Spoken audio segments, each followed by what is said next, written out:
ನಾನು last time ನೀವು ಕೇಳಿದಾಗಲೂ ಹೇಳಿದ್ದು, ಗ್ಯಾಸ್ ಬೆಲೆ, ಪೆಟ್ರೋಲ್ ಬೆಲೆ, ಆಮೇಲೆ ಡೀಸೆಲ್ ಬೆಲೆ, ಪ್ರತಿಯೊಂದರ ಬೆಲೆ ಮೋದಿ ಅದನ್ನು ದಿನ ಬಿಟ್ಟು ದಿನ ಏರಿಸ್ತಾನೆ ಇದ್ದಾರೆ.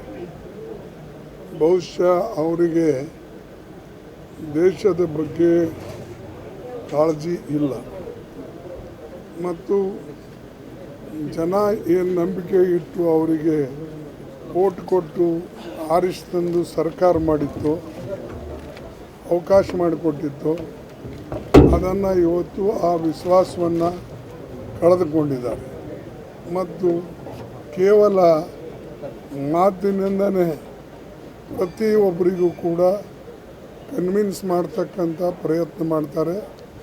ಆದರೆ ಸಮಸ್ಯೆಗಳಿಗೆ ಪರಿಹಾರ ಕೊಡ್ತಕ್ಕಂಥ ಕೆಲಸ ಅವರು ಮಾಡ್ತಾಯಿಲ್ಲ.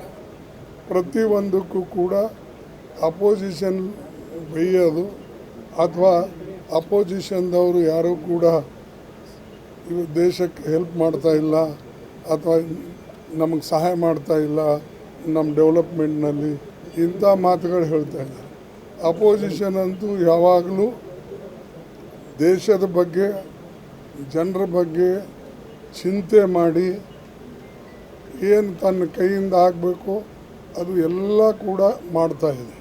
ಆದರೆ ಅವರು ಮಾತ್ರ ಇವತ್ತು ಯಾವುದೇ ಕಾರ್ಯಕ್ರಮಗಳನ್ನು ಜನರಿಗೆ ಹೇಳಿದ್ರು ಅವು ಎಲ್ಲನೂ ಕೂಡ ವಿಫಲಗೊಳ್ತಾ ಇವೆ.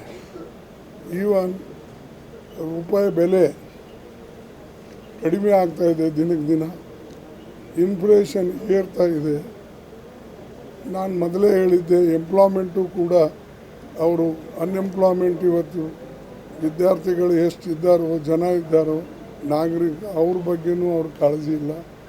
ಮತ್ತು ನಾವು ಹಿಂದೆ ತಂದಂಥ ಕಾರ್ಯಕ್ರಮ ಏನಿತ್ತು ಮನ್ರೇಗಾ ಅಂತ ಕಾರ್ಯಕ್ರಮ, ಅದಕ್ಕೂ ದುಡ್ಡಿಲ್ಲ. ಅಂದರೆ ಪ್ರತಿಯೊಂದರಲ್ಲಿ ವಿಫಲವಾದಂಥ ಈ ಸರ್ಕಾರ ಬರೀ ಮಾತಿನ ಮಲ್ಲ ಹೊರತಾಗಿ ಮಾತು ಬಿಟ್ಟರೆ ಜನರ ಬಗ್ಗೆ ಕಾಳಜಿ ಇಲ್ಲ.